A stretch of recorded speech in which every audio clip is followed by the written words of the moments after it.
오늘 설교의 제목이 우상이에요. 우상, 아이돌. 우상 숭배는 어찌 보면 성경에서 끊임없이 나오는 주제예요. 구약의 백성들을 봐도, 이스라엘 백성들만 봐도 계속해서 우상을 따라가고 우상 앞에서 그 우상을 경배하고자 하고 하나님이 아닌 그 다른 무언가를 계속 섬기고자 하는, 그 우상을 섬기고자 하는. 우상이라고 하면은 저희가 뭐 구약을 읽으면 막 금송아지를 떠올리기 쉬운데, 단순히 우상은 그런 금송아지만이 아니라 그냥 간단하게 말해서 우리 안에 하나님 외에 다른 무언가, 그것이 바로 우상이에요. 오스왈드 챔버스라는 그 목사님께서 이렇게 말씀했어요. 우상은 끔찍한 괴물이 아니라 나를 사로잡는 차선으로서 우리의 최선이신 그리스도의 자리에 앉으려고 하는 것. 즉 다시 말해서 오직 하나님만이 내 중심이 되고 최우선이 되어야 되는데 그 외의 것이 그 자리를 차지하는 것, 그것이 무엇이 됐던가 우상이라 얘기하는 것이에요. 그것이 뭐 나의 직장이 되었던, 그것이 나의 물질이 되었던, 그것이 나의 어떤 학력, 지식, 뭐 여자들에게는 그것이 미모일 수 있고요. 아니면 부모들에게는 뭐 애를 키우는 부모에게는 자녀가 될 수 충분히 있고요. 아니면 뭐 어느 사람의 그것이 건강이 될 수 있고요. 그것이 하나님이 아니라 그것이 내 삶에서 내 중심, 내 최우선이 무엇이든 간에 그것이 된다면 그것이 우상이라는 것이에요. 단어를 영어로 하면 아이돌인데 그 아이돌이라는 어원은 그리스어 헬라어에서 출발됐어요. 아이데이아, 그 이후에는 에이도, 그래서 아이돌라로 변형해서 최종적으로 아이돌이라는 그 영어 단어가 됐어요. 아이돌이라는 영어 단어는 어떤 성경에서 우상 숭배하지 말라고 그럴 때 가장 많이 나오게 된 단어죠.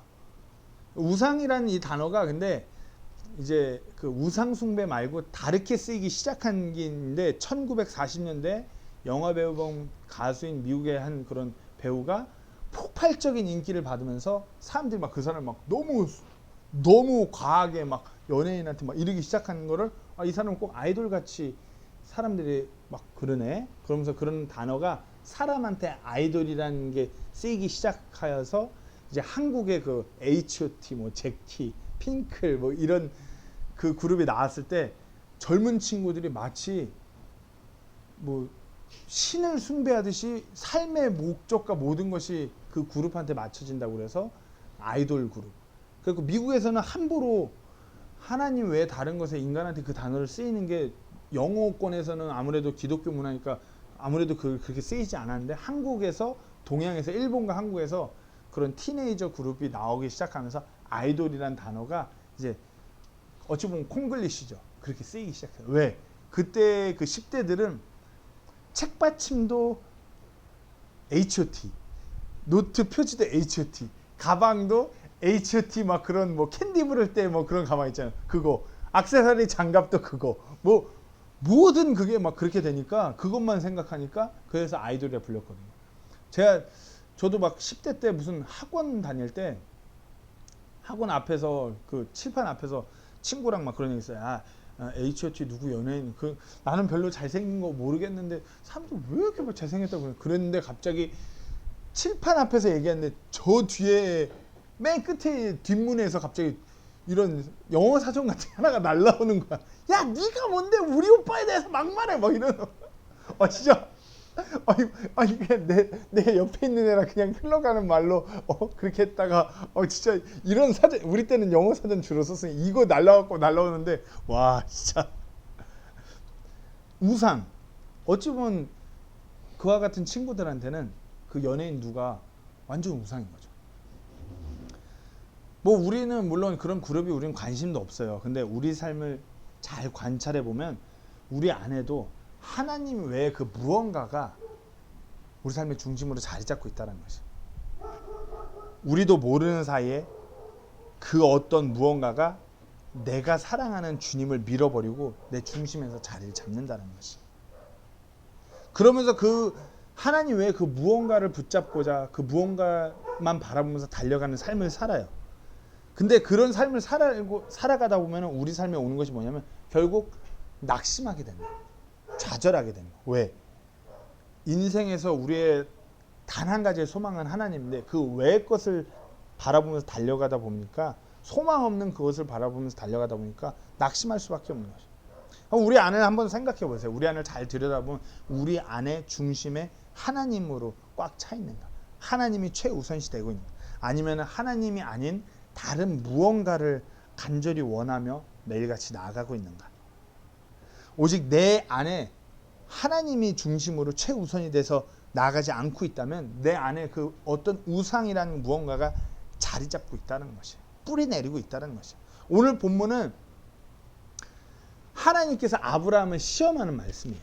근데 많은 분들이 뭐 하나님께서 뭐 아브라함의 믿음을 뭐 어떻게 이 믿음이 진짜인지 가짜인지 알기 위해서 뭐 시험했다 이렇게 말씀하신 분이 많은데 그런 말씀이 아니라 아브라함 안에 우상이 점점 커져가는 것을 보시고 그 우상을 멸하시고자 하나님께서 시험하신 말씀이에요. 간단히 본문 배경을 나누면은 우리가 너무나 잘 아는 내용이에요. 뭐 아브라함이 이삭을 바친 그 본문이죠. 본문의 상황을 간단히 나누면은 이삭을 아브라함이 100세가 되어서 낳았어요. 뭐 이것까지는 잘 알 거예요. 아브라함이 100세가 되어서 집안의 대를 이을 수 있는 장자로 이삭을 낳았어요. 보통 우리가 인간적으로 봤을 때 50세가 되었을 때 처대를 봐도 난리가 나요. 그렇죠? 정호사님 그래도 30대 때 처대 보셨나요? 네. 30대 후반에 애를 가져도 그거 같은데 50대 만약에 처대를 보면은 이거는 뭐 완전 우상이 되는 거예요. 그 애가 진짜로 우상이 되는 거예요. 50대. 근데 50대 애가 좀 그렇잖아요. 애가 중학교 들어갈 때 이제 할아버지 내리막길 내렸는데 아브라함의 나이 100세 때 그 집안의 대를 이을 수 있는 이삭을 봤어요. 100세 때. 어떨 것 같아요? 100세. 할아버지가 완전 할아버지 이렇게 수염 이런 할아버지가 돼갖고 첫 아들 이삭을 봤어요. 정말 하나님께서 자기한테 약속하셨던 그 믿음의 약속의 그 당사자인 이삭을 100세가 되어서 봤어요. 근데 그 아들을 하나님께서 바치라고 그러신 엄청난 시험이죠. 그래서 아브라함은 그 이삭을 바치고자 번제물로 드리기 위해서 짐을 싸고 자신의 종 2명과 함께 모리아 진역으로 떠나요. 그리고 하나님의 그 명령이 있고 나서 모리아 진역으로 떠나면서 이삭을 바치려고 그 산을 가면서 엄청난 고통의 시간을 겪게 되는 거예요. 내 아들을 내 손으로 죽여야 되는, 내 아들을 번제 헌물이라고 그랬어요. 이전에 제가 제사에 대해서 잠깐 언급해서 번제 헌물이라면 내 아들을 내가 칼로 찔러 죽여갖고 피를 빼고 토막을 내갖고 내 아들을 내 손으로 그렇게 하나님 앞에 드려야 돼요. 그러니 그 하나님 앞에 그 장소로 가는 그 순간, 이삭을 묶은 순간 얼마나 괴롭겠어요. 그 순간순간. 근데 그러려고 이제 죽이려는 찰나에 하나님의 천사가 아브라함을 멈추게 하죠. 그리고 아브라함은 하나님께서 준비하신 그 어린 양으로 이삭을 대신하여 번제물을 드리게 되는 오늘 본문의 내용이죠. 이것은 단순히 아브라함의 믿음을 어떻게 하나님이 알아보고자 하는 것이 아니라 진정 아브라함 안에 이삭이라는 우상이 너무나 커졌기에 그 이삭이라는 우상을 하나님께서 멸하시고자 아브라함에게 주신 시험이에요. 모든 것을 다 아시는 하나님께서 어떤 아브라함의 믿음을 어떻게 알고자 하는 시험이 아니라는 것이에요. 그 아브라함 안에 정말 그 우상이 커져가는 것을 하나님께서 보시고서 믿음의 조상이 될 아브라함 안에 그 우상을 없애고자 하신 그 시험. 오늘 그 우상을 소멸시키는 그 사건, 그 시험에 대해서 한번 나누기 원합니다. 첫 번째로 그 아브라함의 우상 숭배를 하는 대상에 대해서 보면 잘 아시다시피 뭐 아브라함 안에 커져간 우상은 바로 이삭이에요. 오늘 본문 1절부터 제가 한번 잘 읽겠습니다. 이 일 뒤에 하나님께서 아브라함을 시험하시려고 그에게 이르시되 아브라함아 하시니 그가 이르되 보소서 내가 여기 있나이다 하매 그분께서 이르시되 이제 내 아들 곧 네가 사랑하는 유일한 아들 이삭을 데리고 모리아 땅으로 가서 거기서 내가 내게 일러줄 산들 중에 하나에서 그를 번제물로 드리라 하시니라. 하나님께서 아브라함에게 말씀하셨어요. 너의 아들, 네가 사랑하는 유일한 아들 이삭을 번제물로 드리라. 이 말인 즉슨 아브라함의 그 우상 숭배의 대상은 아들이었어요. 아들. 이삭은 어찌 보면 하나님께서 친히 주시고 그렇게 주시겠다고 약속하셨던 너무나 간절했던 그 아들이에요. 그 하나님께서 주신 아들인데 그 하나님께서 허락하신 그 아들이 우상으로 변해버린 거예요. 100살의 아들을 받고 아들을 너무나 사랑했던 아브라함이었던 거예요. 이 시대 때 이 근대 요 시대 때 요 지방의 장자라는 것, 아들이라는 것은 아버지하고 권위가 똑같을 뿐만 아니라 집안을 대표하는, 어찌 보면 집안의 모든 걸 걸 만한 그만큼 모든 것이 실리는 장자였어요. 그런 이삭을 받은 거죠. 만약에 아브라함에게 아들이 없다라고 하는 것, 장자가 없다라는 것은 이 집안은 끝난 집안이에요. 그만큼 이삭이라는 그 아들은 너무나 귀한 아들이었던 것이에요. 근데 오늘 본문 바로 직전을 보면은 아브라함이 점점 하나님이 아닌 이삭으로 인해 기뻐하고 이삭만 바라보는 것을 보게 돼요. 창세기 21장 8절을 보면은 이삭이 젖을 떼면서 그날에 아브라함이 큰 잔치를 베풀기 시작해요. 정호 똑바로 앉아 있어. 21장 8절에 아이가 자라매 젖을 떼고 이삭이 젖을 떼던 바로 그날에 아브라함이 큰 잔치를 베풀더라. 즉 다시 말해서 이삭이 한 요때 유대인들은 보통 3살 4살까지 모유를 먹이다 젖을 떼는데 젖을 떼자마자 건강하게 자랐다고 큰 잔치를 베푸는 거예요. 큰 잔치를 베푸는 이유는 이제 우리 집안이 이 장자가 이만큼 건강하게 자랐기 때문에 우리 집안을 이어갈 수 있는 장자가 있기 때문에 우리 집안은 버젓이 살아있다는 어떤 과시를 하기 위한 그런 잔치이기도 해요. 물론 아들이 건강한 것을 기뻐해서 잔치를 내지만 집안을 과시하기도 하는 잔치를 해요. 즉 다시 말해서 아브라함이 지금 이 시점에 그 아들 이삭으로 인해서 어떤 이제 우리 집안은 앞으로 크게 될 거야. 그런 거 과시하는 것도 있고 하나님이 아닌 이 이삭에게만 포커스가 집중되는 것을 보게 돼요. 아니 아들이 건강하게 잘 자랐으면 그 아들로 인해서 하나님께 감사하고 하나님께서 주신 아들이 이렇게 건강하게 자랍니다. 하나님을 높여야 되는데 그와 같은 것은 온데간데 없고 큰 자치를 베풀어서 주변에게 과시를 하기 시작하는 것이에요. 어쩌면 그 이삭이란 존재는 아브라함에게 너무 절실했고 귀했고 실로 대단한 아들이었음이 틀림이 없어요. 그런데 아무리 그런 아들이라 하여도 하나님 없는 이삭이란 아브라함에게 그저 자녀라는 우상으로 자리 잡게 되는 것이에요. 부모로서 충분히 이해가 되는 아브라함의 모습이에요. 저도 부모의 입장이지만 자칫 잘못하면 늘 애들이 우상되기 쉽거든요. 요즘 대한민국의 엄마들을 봐요. 치맛바람이 전 세계에서 가장 세다고 하는 엄마들이에요. 자녀들을 위해서 모든 것을 희생하는 엄마들. 심지어는 뭐 크리스찬 부모들도 자녀가 우상으로 자리 잡는 사람이 너무 많아요.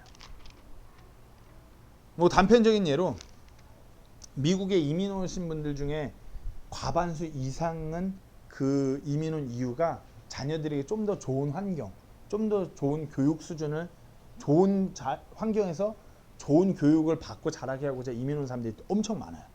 내노라는 사람들이 엘리트들이 미국으로 그래서 이민 가죠. 근데 이민 1세대들이 어떻게 살았냐? 이민 1세대들이 그 미국에서 말도 안 통하는 한국 사람들이 그 살아갈 때 이민 1세대는 온갖 굳은 일을 쉬는 날도 없이 매일같이 달려왔어요. 뭘 위해서? 우리 자녀들이 좀 더 좋은 환경에서 좋은 대학 갈 수 있도록 하기 위해서 매일같이 달렸어요. 진짜 미국 이민자들은 필리핀 이민 오신 분들이랑 완전 틀려요. 필리핀 이민 오신 분들은 이렇게 사업 아이템을 구상해서 이렇게 직원들 잘 관리해서 이런 미국의 이민자들은 자기들이 직접 가서 12시간 이상 설거지를 하든가 노가다 현장에서 노가다 같은 짐을 나르고 이런 이민 현장이에요. 그렇게 막 달려와서 이제 노년이 됐어요. 노년이 돼서 이제 그렇게 우상으로 쫙 그렇게 애지중지했던 자녀들을 바라봐요. 근데 얘들은 이미 이제 미국 애들이 돼 있는 거예요. 개인주의, 프라이버시를 침해하면 안 되고. 그러니까 이제 노년이 되면은 미국의 이렇게 대사관을 보면은 시민권을 이제 지금에 보면은 시민권을 받으러 들어가는 사람보다 시민권을 반납하는 사람들이 많대요. 노년이 되니까 외로운 거예요. 크리스마스 연휴 시즌이나 돼야지 자녀들을 한 번 정도 볼 수 있는 그 미국 시스템. 왜 주가 바뀌어서 살면은 거의 다른 나라에 살다시피 하니까 만나지 못하는 거예요. 그냥 외로운 거예요. 친인척도 없고 자녀 하나만을 그렇게 위해서 달려왔는데 얘가 크니까 거의 얘는 완전 네이티브 영어고 나는 어설픈 콩글리시. 영어로는 대화도 잘 안 돼. 자기는 한국말로 해야 되는데. 그러다 보니까 자녀만 보고 달려왔는데 노년에 허무한 거예요. 낙심되는 거예요. 그러다 보니까 시민권도 반납하고 한국으로 되돌아오는 분들이 많아요. 아니면 한국을 너무 그리워하고. 그런 노년의 분들이 너무 많은 게 미국의 현실이에요. 왜? 자녀가 우상이 돼서 그렇게 달려왔는데 시간이 지나고 보니까 허무하고 낙심되는 것만 남은 것이에요. 어찌 보면 단편적인 예로 자녀를 우상으로 삼고 다 그런 건 아니지만 달려온 사람들의 예가 그래요. 아무리 자녀가 소중하여도, 아무리 가정이 소중하여도, 아무리 내 직장이, 내 어떤 재력이, 내 학식이, 내 미모가, 내 건강이 아무리 소중하여도 하나님이 최우선되지 않는 삶을 살아간다면 그것은 우리 안에 우상으로 자리 잡는 것이에요.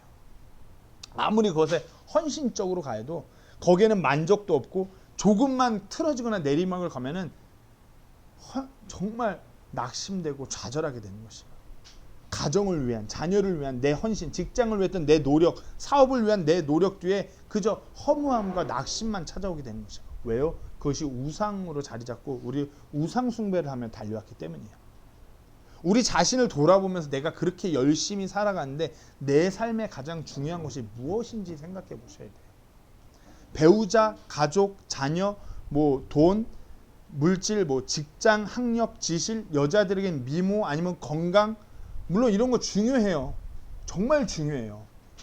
저도 제 건강, 제 가정, 제 배우자, 자녀 너무나 소중하게 생각하는데 만약 하나님이 먼저 최우선이 되지 않고 하나님이 최우선에서 빠지고 그 외의 것이 그 외에 배우자가 되든 자녀가 되든 가정이 되든 그것이 최우선이라고 된다면 그것이 모든 것이 하나님을 높이기 위함이 아니라고 한다면 내 안에 우상으로 자리 잡는 것이에요.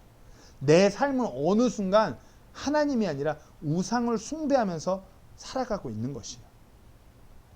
그 삶은 그저 공허한 뿐이고 하나님으로부터 멀어지게 되는 삶을 살아가게 될 것이에요. 근데 하나님께서는 아브라함을 사랑하셨기에 이와 같은 시험을 허락하신 거예요. 동일하게 때때로 우리 안에 하나님이 아닌 다른 무언가만 바라보면서 삶을 살아간다면 우리를 사랑하는 하나님께서 어떤 시험을 허락하사 우리 안에 우상을 멸하고자 하시는 거예요. 누군가는 이런 코로나 시국이 될 수 있고 누군가는 삶의 어떤 어려운 문제를 맞이함으로 인해서 그 시험을 맞이할 수 있다는 것이에요. 왜요? 우리 안에 그 우상을 멸하시고 하나님이 중심되시고자 하시는 것이에요. 많은 분들이 여기서 다시 한번 말씀드리지만 많은 분들이 하나님께서 아브라함의 믿음을 알고자 시험하셨다고 얘기했는데 그것이 아니에요. 모든 것을 아시는 하나님께서 아브라함의 믿음, 아브라함의 순종이 어떤지 알고자 하신 것이 아니에요. 모든 것을 아시는 하나님께서 아브라함 안에 이삭이라는 우상이 점점 커져가는 것을 보시고 그 우상을 멸하고자 시험하신 것이에요. 물론 이 시험, 템트라는 단어가 유혹하다라는 뜻도 있겠지만 확인하다라는 의미도 있어요. 하지만 하나님께서 무언가를 모르셔서 시험하는 것이 아니라 아브라함이 자신 안에 하나님이 아닌 이삭이라는 우상을 확인하는 그와 같은 시험을 허락하신 것이에요. 그 시험을 통해서 아브라함은 진짜 삶에서 가장 제일 고통스러운 그 고비의 시간을 맞이해. 가장 아픈 시간. 그러면서 이제 자신 안에 우상인 이삭을 발견해 가는 것이에요. 우리도 똑같아요. 어떤 우리 안에 하나님 아닌 다른 우상이라는 무언가 있다라고 한다면 우리가 그것을 발견해낼 수 있어요. 확인해낼 수 있어요. 내가 하나님이 아닌 다른 무언가를 최우선시도 그렇게 살아가고 있구나. 모든 사람이 똑같아요. 목회하는 사람들 똑같아요. 어느 순간 하나님이 아닌 다른 무언가가 내 안에서 가장 중심으로 자리 잡게 된다라면 똑같아요. 우상을 따라가는 것이에요. 정말 우리 안에 우상을 발견하고 그 우상을 멸하기를 간절히 소망합니다. 두 번째로 우상을 소멸시키는 그 시험에 대해서 나누기 원합니다. 이 시험은 먼저 괴로운 시험이에요. 시험이 단순히 뭐 편하게 뭐 이렇게 뭐 시험지 풀고 이렇게 넘어가는 그런 시험이 아니라 진정 그 괴로움을 통해서 그것에 대해서 알아가고 확인하는 것이. 하나님께서 아브라함에게 말씀하시고 아브라함이 이 모리아 땅 이 산까지 오는데 3일이 걸렸어요. 그 3일 동안 어땠을 것 같아요? 앞으로 내가 가는 이 종착지에 이 끝에 도달하면 내가 내 손으로 내 아들을 죽여서 토막을 내야 돼요. 마음이 어떨 것 같아요? 시간이 흐르면서 악몽과 같은 시간이 계속 다가오면 너무나 괴로운 것이에요. 이삭을 내가 진정 번제물로 드려야 돼. 내 손으로 내가 내 아들을, 내가 그렇게 사랑한 아들을. 너무나 괴로운 시간이에요. 3일이라는 이 시간이 아브라함의 그 100년이라는 시간 동안 가장 괴로운 시간인 것이에요. 어떤 생각들이 오갔을 것 같아요? 내 목숨과도 바꿔도 전혀 아깝지 않은 내 아들. 지금 내 삶의 모든 것이 내 아들 이삭. 그냥 이삭을 데리고 도망갈까? 갖가진 생각이 들었을 것이에요. 그리고 3일이 지나서 이제 이삭과 둘이 산을 오르기 시작해요. 4절 읽겠습니다. 그때 셋째 날에 아브라함이 눈을 들어 그것을 멀리서 바라보니라. 아브라함이 자기 청년들에게 이르되 너희는 나귀와 함께 여기서 머무르라. 나와 아이는 저기에 가서 경배하고 너희에게 다시 오리라 하고는 아브라함이 번제물에 쓸 나무를 취하여 자기 아들 이삭에게 지게 하고 자기는 불과 칼을 손에 들고 그들 두 사람이 함께 가더라. 100세가 넘은 아브라함이 이제 이렇게 가요. 눈물을 줄줄 흘리면서 산을 올라가겠죠. 슬픔에 잠겨서. 너무 가슴이 아프죠. 너무 괴로워요.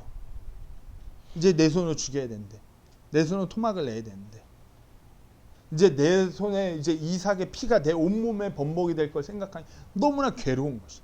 그래서 그 이삭을 이제 단에 올려놓고 묶어요. 그리고 이제 칼을 잡죠. 너무나 괴로운 시간이에요. 근데 이 시간 가운데 아브라함이 단순히 그냥 괴롭기만 한 것이 아니라 이 괴로운 시간을 통해서 내 안에 너무나 크게 자리 잡아버린 우상 이삭을 발견하게 되는 것이에요. 아, 내가 이마만큼 하나님이 아닌 이삭을 사랑하고 있었구나. 내가 이마만큼 하나님이 아닌 이삭만 바라봤구나. 그 괴로움을 통해서 그 우상을 발견하게 되는 것이에요. 또한 이 시험은 인내해야 되는 시험이에요. 단순히 괴로운 것뿐만 아니라 이 시험을 온전히 잘 마치기 위해서 아브라함은 인내했어야 했어요. 무엇을 인내해요? 하나님께서 일하시는 그 때를 인내하며 기다린 것이에요. 순종하면서.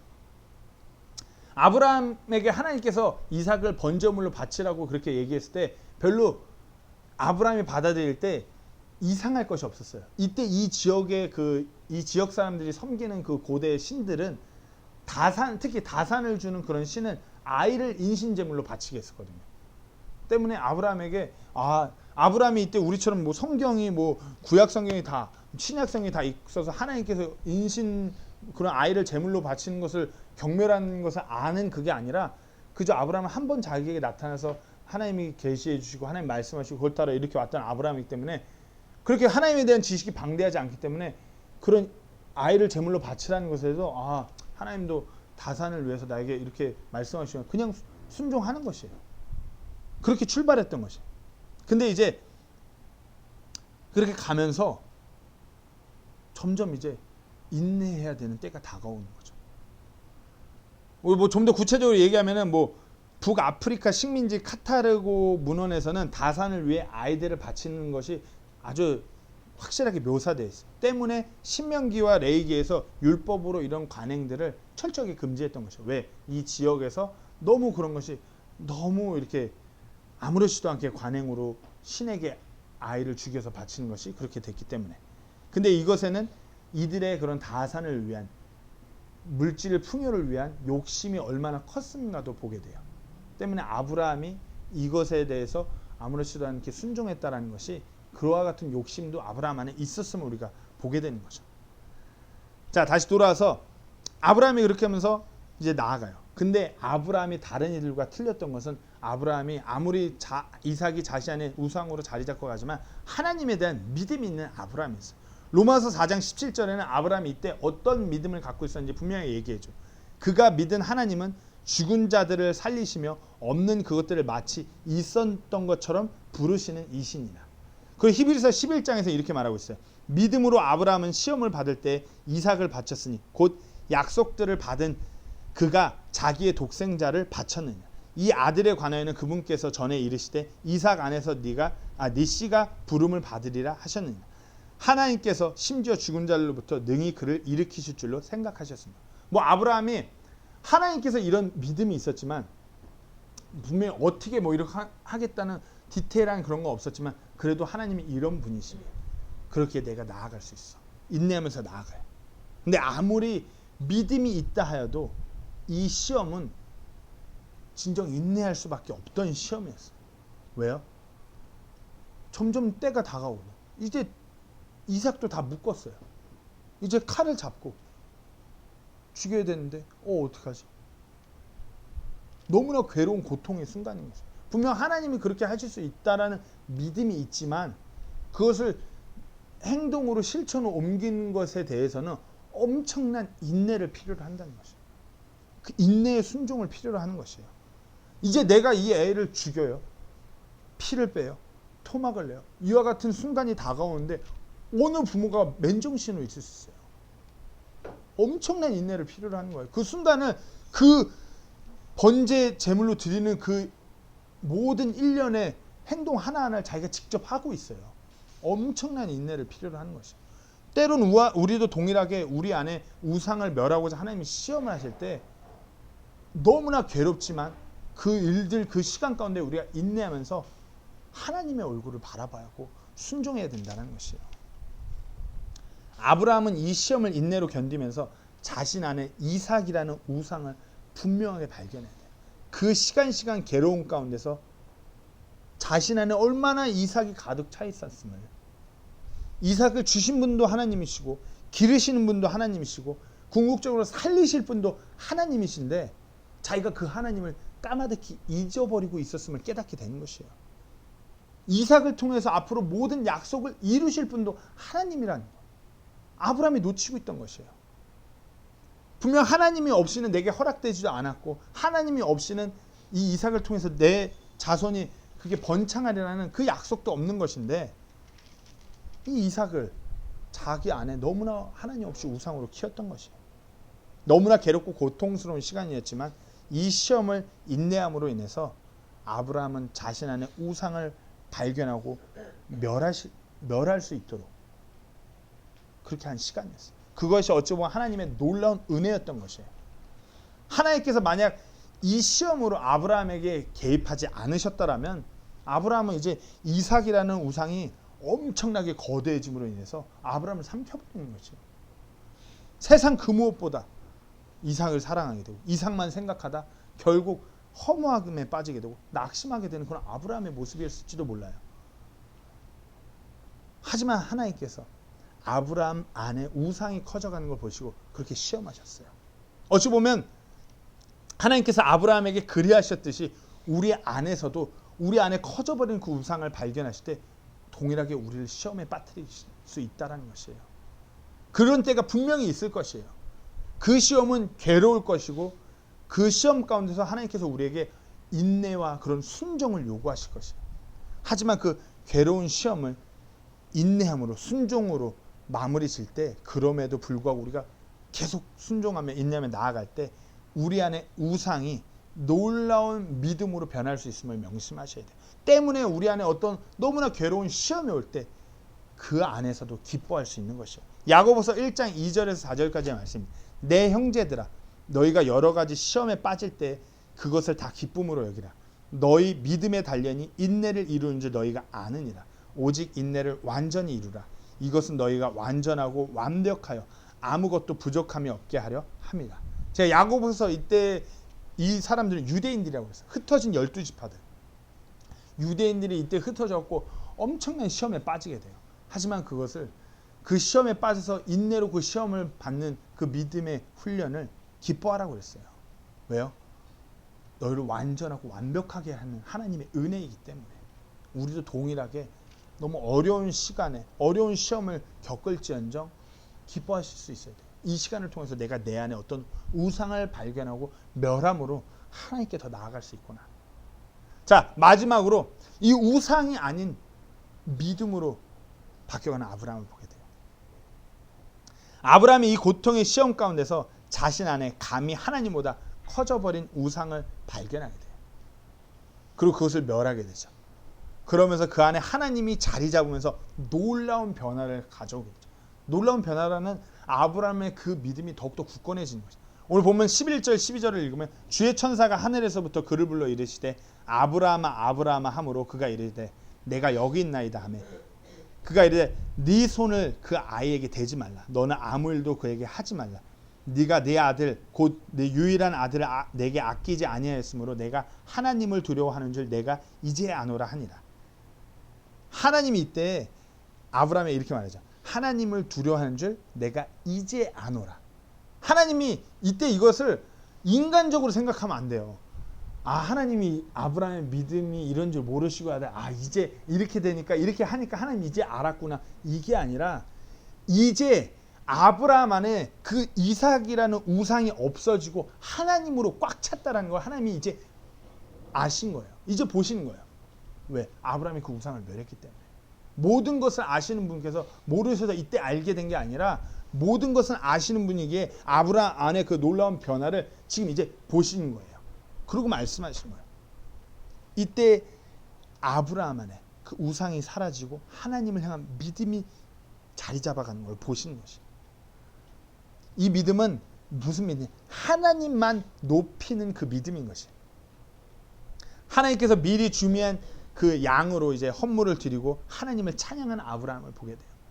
그 안에 우상을 멸해주고 하나님을 높이는 그 아브라함의 모습이죠. 13, 14절 제가 읽겠습니다. 아브라함이 눈을 들어 살피니 보라 뿌리 덤불에 걸린 순양 한 마리가 자기 뒤에 있으므로 아브라함이 가서 그 순양을 가져다가 자기 아들을 대신하여 번제물로 드렸더라. 아브라함이 그곳의 이름을 여호와 이레라 하였으므로 이날까지 사람들이 이르기를 주의 산에서 그것을 보리라 하느니라. 이전에 이삭이 젖을 뗐을 때 아브라함이 어떻게 했죠? 큰 잔치를 베풀었어요. 근데 지금 죽을 뻔한 이삭이 살았는데 이번에는 큰 잔치가 아니라 하나님을 찬양하는 아브라함을 보게 돼요. 여호와 이레라 하면서 하나님께서 예비하셨노라 하면서 하나님을 높이는 아브라함을 보게 돼요. 이는 이 안에 우상이 멸해지고 하나님을 높이는 믿음으로 가득 찬 아브라함을 보게 되는 것이에요. 죽을 수밖에 없던 그 이삭이 자기 삶의 모든 것이었던 그 이삭이 죽을 뻔했다가 다시 살았는데 그것으로 인하여 하나님을 찬양해요. 그걸 명한 분이 하나님인데도 불구하고 하나님을 찬양해요. 그 안에 하나님만 높이는 그 믿음으로 가득 찬 것을 보게 돼요. 여호와 이레 하나님께서 예비하셨다. 이것은 단순히 이렇게 해석할 뿐만 아니라 앞으로 십자가 사건의 그림자 사건으로 보게 되죠. 이 모리아 산이 바로 이후에 예수님께서 십자가를 못 박히실 갈보리 산이에요. 이곳에서 우리의 죄를 대신하여 그 순양의 대신 그 예수님을 상징하는 것이기도 하죠. 여기서 이렇게 얘기하죠. 마지막 구절에 이날에 사람들이 이르기를 주의 산에서 그것을 보리라. 즉 다시 말해서 주의 산, 이 갈보리 산에서 우리의 죄를 대신해서 십자가에 못 박혀 돌아오실 그 예수님을 하나님께서 이미 예비하셨다라고 그와 같은 대언의 말씀이기도 합니다. 다시 돌아와서 우리 안에 우상을 멸하여 우리 안에 하나님이 더욱더 높여지고 우리의 믿음이 그와 같이 굳건해지는 것이에요. 그뿐만 아니라 이렇게 우상을 멸하고 아브라함은 하나님의 그 약속에 대한 그 믿음이 더욱더 확고해지게 되는 것이에요. 무슨 약속이죠? 창세기 12장 2절에 처음 하나님이 나타나서 아브라함이 했던 말씀입니다. 내가 너로부터 큰 민족을 만들고 내게 복을 주고 내 이름을 크게 하리니 네가 복이 되리라. 아브라함 자신의 그 우상을 면하면서 하나님의 그 약속이 말씀이 그 안에서 가득 차게 되고 늘 장막 안에서 하나님만 바라보며 삶을 살아가게 되죠. 왜 우리 삶에 말씀이 뭐 효력도 없고 말씀 피면 졸리기만 하고 말씀에 반응하기 너무 어렵고 그 말씀에 순종하기 너무 어려워. 그 이유는 우리 안에 하나님이 최우선으로 자리 잡는 것이 아니라 내 안에 다른 무언가 꽉 차 있기 때문에 그래요. 내 안에 다른 무언가가 꽉 차 있으니까 하나님의 말씀이 별로 그렇게 다가오는 거예요. 내가 하나님으로 차 있어야 돼요. 시편 119편 103절 105절 이렇게 말합니다. 주의 말씀들이 내 입맛에 어찌 그리 단지요. 참으로 내 입에 꿀보다 더 다니이다. 주의 훈계들을 통해 내가 명철을 얻음으로 모든 거짓된 길을 미워하나이다. 주의 말씀은 내 발의 등불이요 내 길의 빛이니이다. 어떻게 이렇게 될 수 있냐고요? 어떻게 말씀이 꿀보다 더 달아요? 내 안에 하나님이 가득 차고 내 안에 내 중심이 하나님으로 바뀔 때 이 말씀이 꿀보다 더 달게 되는 것이, 우리 안에 우상을 멸할 때 그렇게 되는 것이. 또 아브라함의 믿음은 마지막으로 물려주는 믿음이에요. 성경 인물에서 아브라함이 독보적인 인물이 무엇인지 아세요? 성경 전체를, 신약 구약을 통틀어서 아브라함에 대해서 이렇게 얘기해요. 구약은 아브라함과 그의 아들 이삭, 야곱, 아니면 아브라함과 그의 아들 이삭 또는 이스라엘. 출애굽기, 민수기, 신명기, 여호수아에 걸쳐서 아브라함을 얘기할 때 3대에 대해서 계속 언급해요. 성경에서 유일무이해요. 그리고 히브리서 11장 믿음의 선조들의 그 고백 보면은 아브라함, 이삭, 야곱, 그다음 요셉까지 4대가 나와요. 유일해요. 성경에서 그 외에 뭐 다윗이 그 아들 솔로몬까지 얘기가 나오긴 하지만 솔로몬의 말년에 배교함으로 인해서 우상 숭배하면서 이제 솔로몬의 아들 르호보암이 왕국을 막 분열시키면서 막 비극적인 스토리가 나오는데 아브라함의 얘기는 전혀 그렇지 않아요. 아브라함의 믿음이 그야말로 물려지는 것이에요. 전가되는 거예요. 자기 자녀들에게, 다른 이들에게. 히브리서 11장 9절에서 아브라함의 믿음에서 이렇게 얘기하죠. 믿음으로 그는 낯선 나라에 머무는 것 같이 약속의 땅에 머물렀고 자기와 함께 동일한 약속의 상속자가 된 이삭과 야곱과 함께 장막들에 거했어요. 그 아들들과 함께 동일한 믿음으로 장막에 거했던 것이에요. 하나님 안에 거하였던 것이에요. 실로 놀랍게 아브라함의 그 믿음을 자녀들에게 물려준 거예요. 대대손손. 성경에서 유일해요. 어떻게 해요? 그 안에 우상을 멸함으로. 저 또한 우리 아이들에게 무엇보다도 뭐 물려줄 것도 없겠지만 무엇보다도 이것을 전해주고 싶어요. 세상이 말하는 좋은 부모가 아니라 하나님에 대한 그런 믿음을 물려줄 수 있는 부모. 어떻게 해요? 내 안에 우상을 면함으로. 아이를 위해서, 아이에게. 세상은 막 그러죠. 우리 아이를 위해서, 우리 아이에게 어떻게 하면 귀를 기울이다 보면 어느 순간 아이가 우상으로 돼요.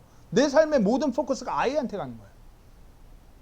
무엇보다 내 삶에서 우상으로 인한 아브라함 같은 이와 같은 시험이 다가올 때 믿음으로 반응해서 인내함으로 순종함으로 인해서 아브라함과 같은 그와 같은 믿음을 물려주는 우리가 되기를 간절히 소망합니다. 이것은 그저 뭐 좋은 거 매주 교회 가는 거, 헌신하는 거, 헌금 잘 내는 거, 뭐 이와 같은 믿음의 모습이 아니에요. 삶에서 진짜 하나님이 아닌 내 안에 다 가득 차 있는 그런 우상을 멸하고 하나님 중심된 삶으로 보여주는 그와 같은 믿음을 물려주는 것. 가장 큰 유산인 것이에요. 지금 우리 안에 얼마나 많은 우상이 자리 잡고 있나요? 혹시 삶에 하나님을 향한 어떤 목마름, 갈급함이 없나요? 그렇다면 우상을 멸하셔야 돼요. 내 삶에 만족이 없고 매일같이 무언가에 분주하게 끌려다니고 있다라면 내 안에 그 우상을 멸해야 되는 것이에요. 진정 삶에서 기쁨과 어떤 소망이 내 안에서 느껴지지 않는다라면 내 안에 우상을 멸하셔야 돼요. 하나님이 우리 안에 그 우상을 멸하시고자 시험하는 때가 분명히 와요. 그때 괴롭고 견디기 힘들지라도 그 우상이 무엇이 됐든지 간에 내가 그걸 정말 놓기 힘들지라도 그것이 무엇이 됐든지 간에 내가 정말 인내로서 순종으로서 그것을 놔버릴 때 우리가 진정 위대한 하나님을 높이게 될 것이에요. 진리의 말씀이 우리 안에 놀랍게 역사하는 것이에요. 그리고 우리의 믿음이 다름 아니라 내 주변에, 내 아이에게, 내가 사랑하는 이에게 내 믿음이 그렇게 전해질 것이에요. 그런 우리 모두가 되기를 간절히 소망합니다. 한번 돌아보셔야 돼요. 내 안에 어떤 우상이 자리 잡고 있는가. 하나님께서는 그 우상을 멸하기를 간절히 원하시는 분이에요. 하나님이 우리 안에 꽉 차서 우리가 그렇게 그 하나님만 붙들고 세상에 나가서 승승장구하기를 원하시는 것이 바로 우리 주 하나님인 걸 분명히 알고 우리 안에 우상을 멸하는 우리 모두가 되기를 간절히 소망합니다. 기도하고 마치겠습니다.